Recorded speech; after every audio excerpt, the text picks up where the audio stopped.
Welcome to Sinister Stories, where the shadows hold more than just secrets. If you're a fan of the dark and the twisted, you're in the right place. Tonight, we dive into a tale that will send chills down your spine. Before we begin, make sure to hit that like button and subscribe if you haven't already, so you don't miss a single spine-tingling story.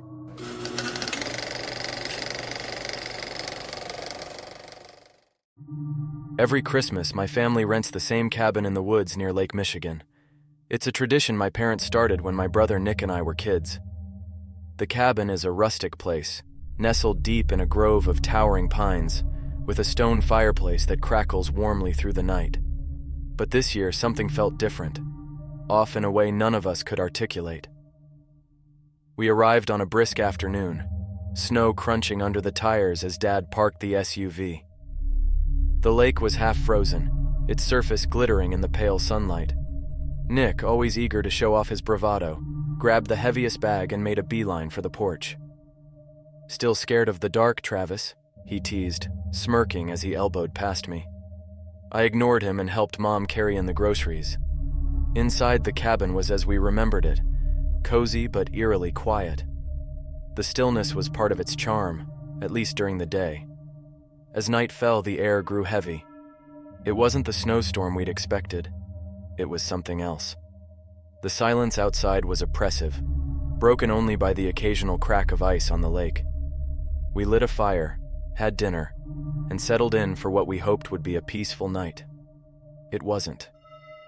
Around midnight, I noticed something strange. From my seat on the couch, I could see the large picture window that faced the forest. At first, I thought it was just the wind shaking the branches, but then I saw it, a shadow, moving deliberately among the trees. "Dad?" I called softly, not wanting to wake Nick or Mom. Dad came over, squinting through the frosted glass. "Probably just a deer," he said, but his voice lacked conviction. Nick, who had apparently been awake, laughed. "You two are paranoid. It's the woods. There are animals." But Dad didn't seem reassured. He double-checked the locks on the doors before heading to bed. Nick, of course, stayed up, scrolling through his phone, muttering something about city boys being afraid of shadows. It was nearly 2 a.m. when the first knock came. It wasn't loud, just a faint tapping on the front door. At first, I thought it might be the wind rattling a branch against the wood, but then it came again, distinct, deliberate. "Did you hear that?" I whispered, sitting up straight. Nick stood, grabbing the flashlight from the mantel. "Probably some drunk hiker. I'll check it out." Dad, hearing the commotion, rushed out of his room. "No one's going outside," he ordered. "It's late, and we don't know what's out there." Nick ignored him, grabbing his pistol from his bag. "I'll be fine. You're acting like we're in a horror movie." He swung the door open and stepped onto the porch. The air outside was icy, the snow unbroken except for our tracks from earlier. Nick scanned the yard with his flashlight. "See? Nothing." We heard the growl then, low, guttural, and too close for comfort. Nick froze, his light darting toward the lean-to garage beside the cabin. Something moved in the shadows, fast and fluid. Bang! Bang! 2 shots rang out, shattering the night. "Nick!" Dad shouted, rushing to the door. Nick stumbled back inside, his face pale, blood trickling down his cheek. A wooden board, weathered and splintered, clattered to the floor behind him. It fell from the garage," Nick stammered, his bravado gone. "But something's out there. I swear I saw it." Dad slammed the door shut and locked it. "We're not leaving this cabin until morning. No one goes out again." We spent the rest of the night huddled in the living room, the fire casting flickering shadows on the walls. Outside, the growling stopped, but the uneasy feeling didn't. None of us slept. By dawn, we were all questioning whether we'd imagined it. Nick's cheek was bruised but not serious. Still, his shaken expression told me he wasn't as fearless as he pretended to be. The first night was over, but the strangeness had only just begun. The morning brought little comfort. The snow outside sparkled in the daylight, masking the unease we all felt. Dad tried to brush it off, saying Nick must have knocked the board loose when he opened the lean-to, but we all knew better. Nick himself was unusually quiet, sticking to his phone and avoiding eye contact. The day passed slowly. Mom suggested we head into town for supplies and maybe a hot meal, but Dad vetoed the idea, claiming the roads might be bad. None of us argued, but deep down I think we all just didn't want to leave the relative safety of the cabin. By evening, the mood had shifted. The forest outside, beautiful in the sunlight, grew menacing as the shadows lengthened. Dinner was quiet, save for the occasional crackle of the fire. Every now and then, Nick would glance at the window as if expecting to see something or someone staring back. It was around 10 p.m. when things started happening again. The first sign was the porch light flickering. It was an old bulb, so we chalked it up to bad wiring. But then came the noise, scratching, faint and deliberate, as if something was dragging claws across the wooden boards outside. "Do you hear that?" I asked, my voice barely above a whisper. Everyone froze, listening. The sound stopped, then resumed, louder this time. "It's probably just a raccoon," Dad said, though his tone was unconvincing. He grabbed a flashlight and opened the door a crack, shining the beam across the porch. Nothing. The scratching stopped, but the uneasy silence that followed was even worse. We tried to settle back down, but the cabin's atmosphere had shifted. Every creak of the walls, every gust of wind against the windows felt amplified. Mom decided to turn in early, and Dad followed, leaving Nick and me in the living room. "You scared?" Nick asked, smirking as he polished the pistol he'd brought with him. "Not scared, just not stupid," I shot back. He rolled his eyes. "You're too paranoid. Whatever's out there, it's not coming in here. This place is built like a tank." Before I could respond, the knocking began again. It was louder this time, not at the front door but at the side entrance. 3 steady knocks, spaced apart as if whoever, or whatever, was knocking wanted us to know it was deliberate. Nick jumped to his feet, gun in hand, but I grabbed his arm. "Don't," I warned. "Dad said not to go out there." Nick shook me off. "Relax. I'm just looking." He moved toward the side door, flashlight ready. As he reached for the doorknob, the knocking stopped. He swung the door open and stepped out, scanning the area. "Nothing," he called back, sounding annoyed. The door slammed shut behind him. "Nick!" I shouted, running over and pulling it open. He was standing on the porch, wide-eyed, the flashlight beam shaking in his hands. It wasn't the wind," he stammered, backing into the cabin.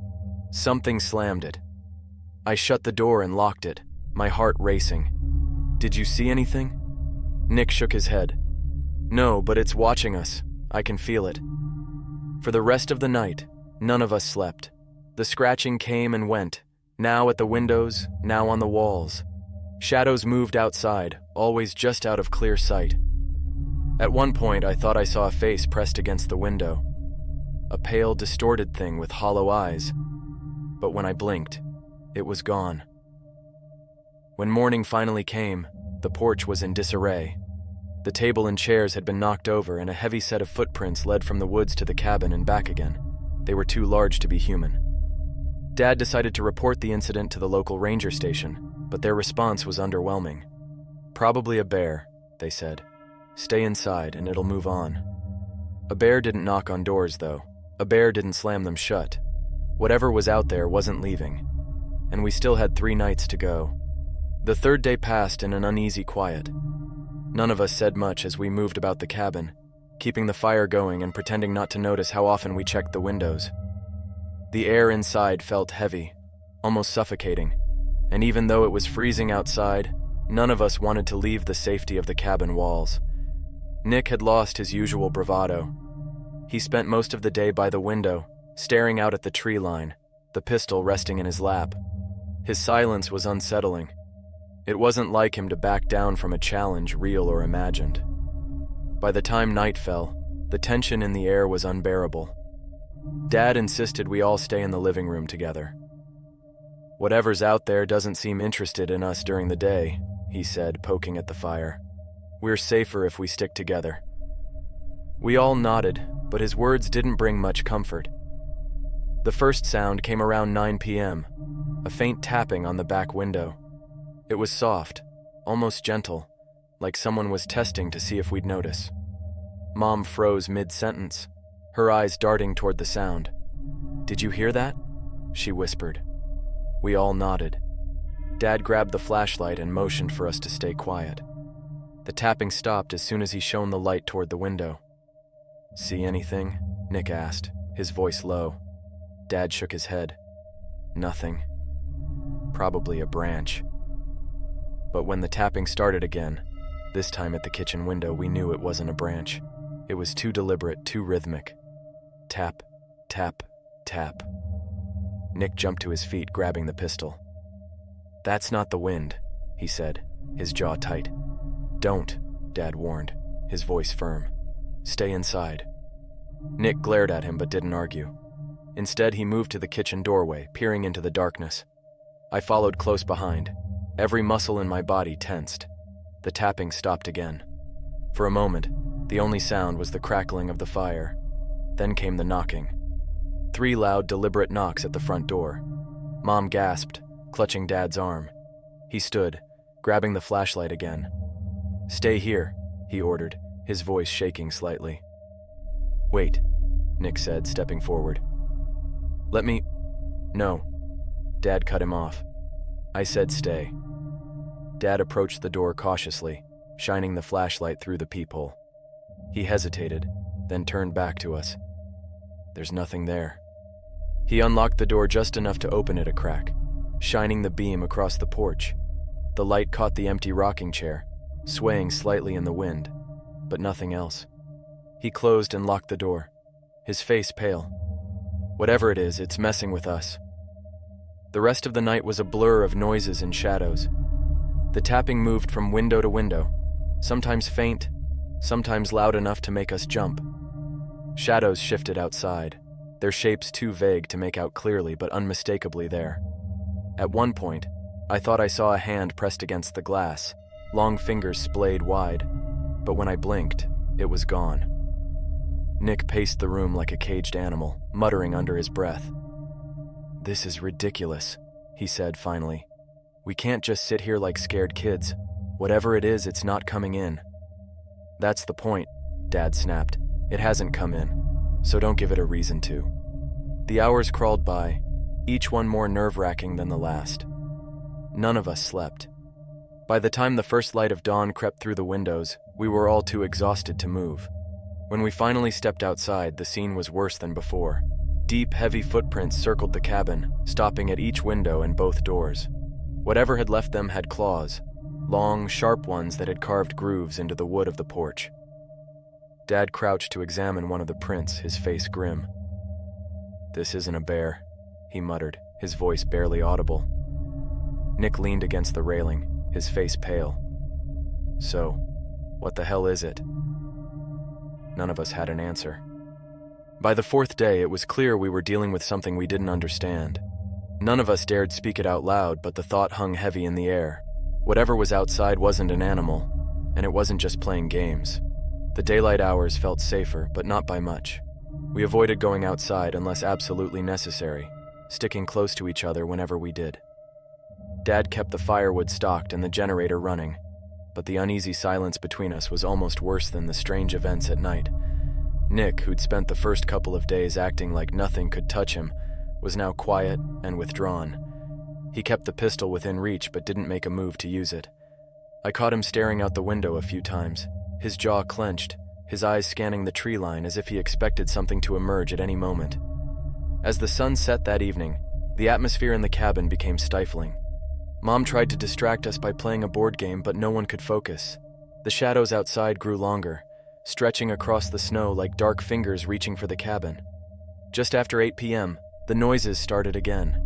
This time it wasn't tapping or knocking. It was a low, guttural growl, so faint at first that we thought it might be the wind, but as it grew louder, it became unmistakable. "That's not the wind," Nick said, his voice tense. The growl seemed to circle the cabin, moving from one side to the other, pausing occasionally as if to listen. When it reached the back porch, we heard a loud thud, followed by the sound of claws scraping against the wooden planks. "What is it doing?" I whispered, my heart pounding in my chest. "Testing us," Dad replied grimly. For hours, the growling and scratching continued. At one point, we heard the sound of something heavy being dragged across the snow. When Dad shone the flashlight through the windows, the beam revealed nothing but an empty yard. "It's trying to make us come out," he said, his face pale. Nick couldn't take it anymore. He stood abruptly, grabbing the pistol. "I'm not sitting here all night while that thing messes with us. If it wants a fight, I'll give it one." "Nick, no," Mom pleaded. "Don't be an idiot," Dad snapped. "It wants you to go out there." "Then let it try something," Nick shot back, his voice rising. "I'm not afraid of it." But as he moved toward the door, the growling stopped. The sudden silence was deafening, more unnerving than the noise had been. Nick froze, his hand on the doorknob. Why did it stop? Before anyone could answer, there was a loud crash from the kitchen. We all jumped, turning to see that one of the chairs had been flung across the room, landing with a heavy thud against the wall. "That's enough!" Dad shouted, grabbing the flashlight. "Whatever you are, leave us alone!" The growling returned, louder this time, reverberating through the cabin like thunder. The lights flickered, plunging us into momentary darkness before the generator kicked back on. "It's inside," Mom whispered, clutching my arm. "No, it's not," Dad said firmly, though he didn't sound convinced. For the rest of the night, the cabin was filled with strange noises. Footsteps overhead, whispers just out of earshot, and that awful growling that seemed to come from everywhere at once. None of us moved, too terrified to even speak. By the time dawn broke, we were all pale and shaking, our nerves completely frayed. The morning light revealed more tracks in the snow, deeper and more chaotic than before, as if whatever was out there had been pacing around the cabin all night. Dad made the decision to call the ranger. "This has gone beyond weird," he said, grabbing the old satellite phone from the shelf. But when he dialed the number, all he got was static. The fifth day began with an uneasy quiet. None of us could shake the feeling that whatever had been tormenting us was escalating, testing us in ways we couldn't comprehend. The discovery that the satellite phone wasn't working only heightened the tension. We were truly cut off, left to face the unknown on our own. "We can't stay here another night," Mom said, her voice trembling. "We should leave. Just pack up and go." Dad shook his head. "And drive through the woods in the dark? Whatever it is might follow us. Or worse, stop us before we get out." Mom didn't argue, but the fear in her eyes was evident. Nick, who had spent most of the day pacing and staring out the window, finally spoke up. "If it wants us, it'll come inside. It's been playing games, but it hasn't crossed that line yet. Maybe it can't." Dad didn't respond, but his silence spoke volumes. He didn't want to admit that Nick might be right.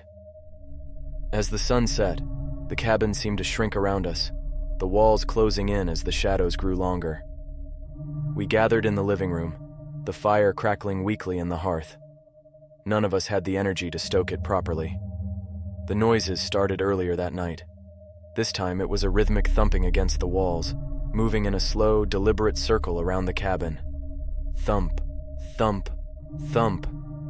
Nick tightened his grip on the pistol, his knuckles white. "It's closer," he muttered. "Stay calm," Dad said, though his voice was strained. "It's trying to scare us."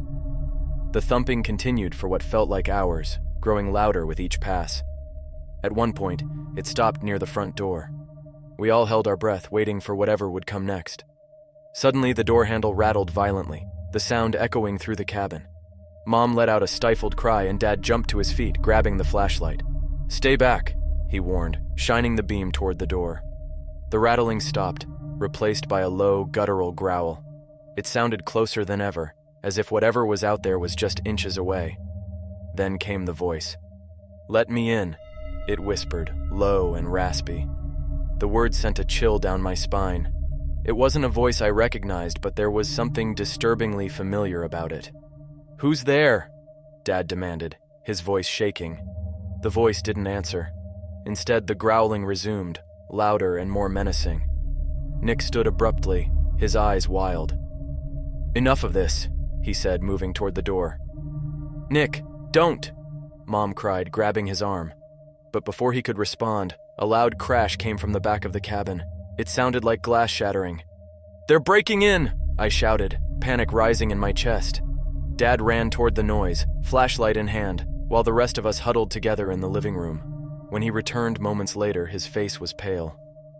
"The kitchen window's broken," he said, "but there's nothing there." The thumping started again, this time faster and more erratic. It was joined by the sound of heavy footsteps, moving around the cabin in chaotic patterns. We were trapped.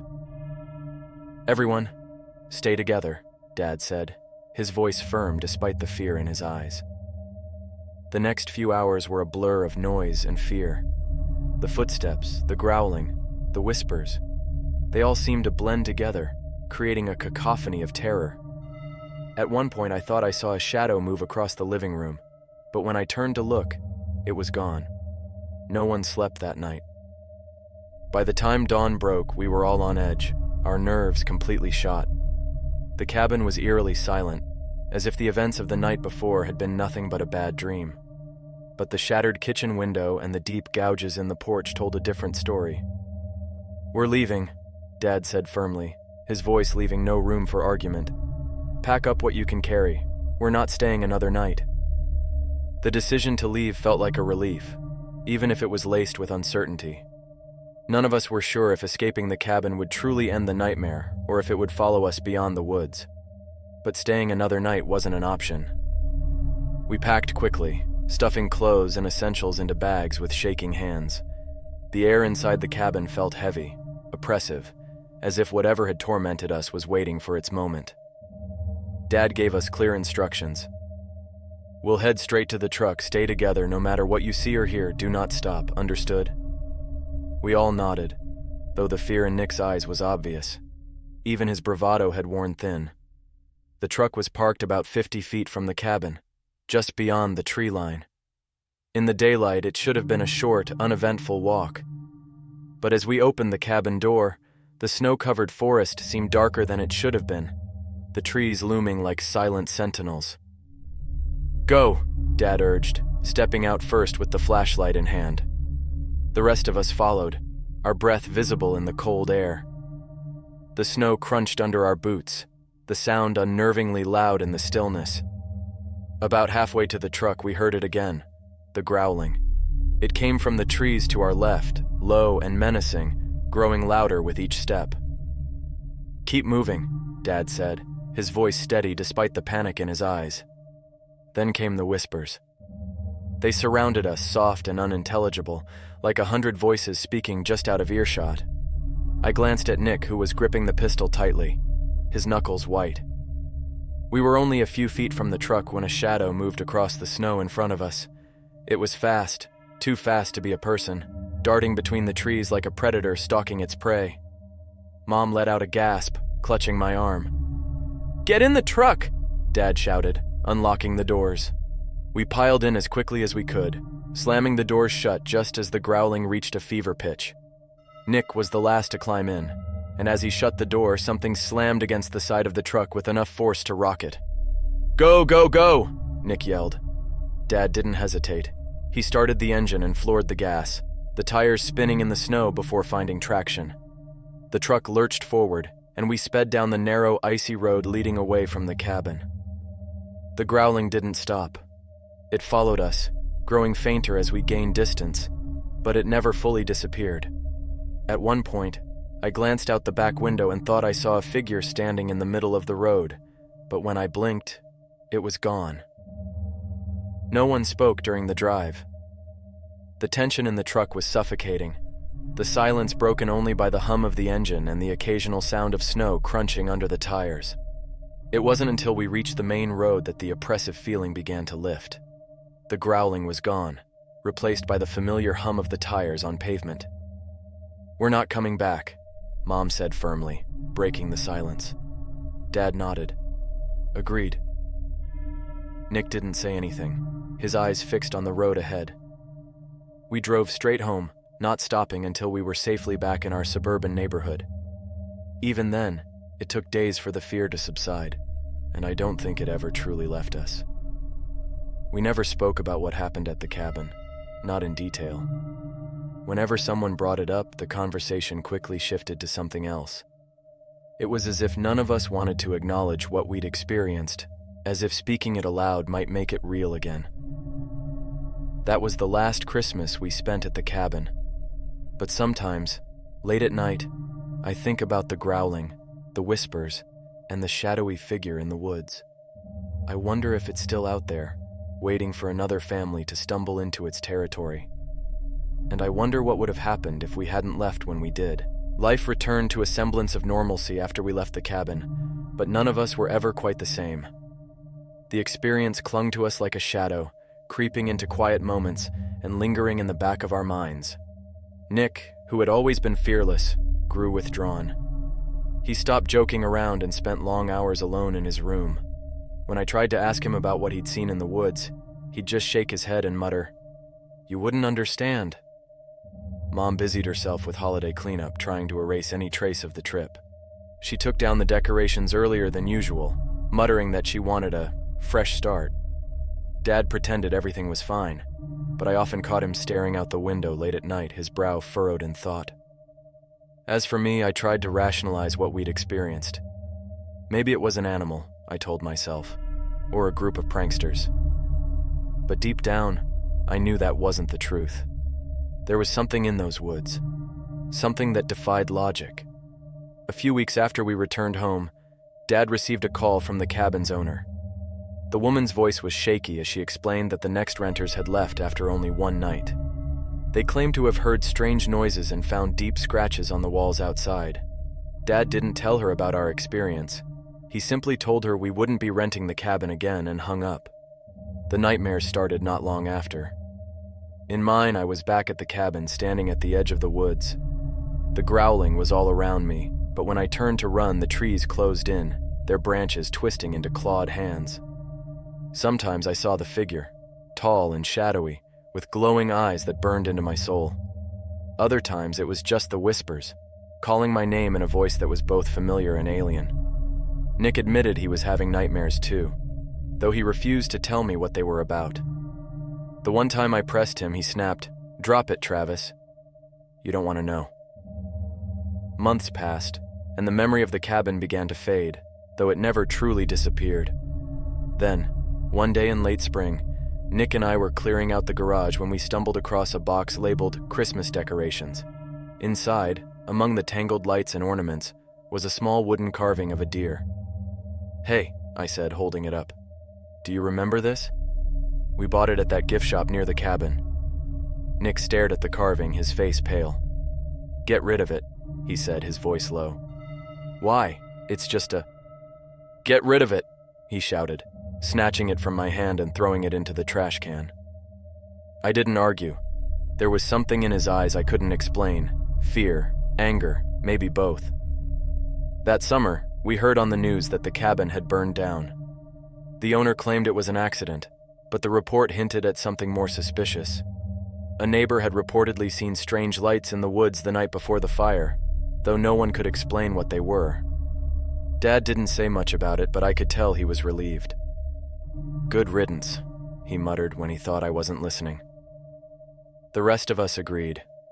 Whatever was in those woods, we were glad it was gone. Or so we thought. Every so often, late at night, I hear strange noises outside my window. Scraping sounds, whispers, the faint echo of a growl. I tell myself it's just the wind, but deep down, I know better. Some things don't stay in the woods. Some things follow you home.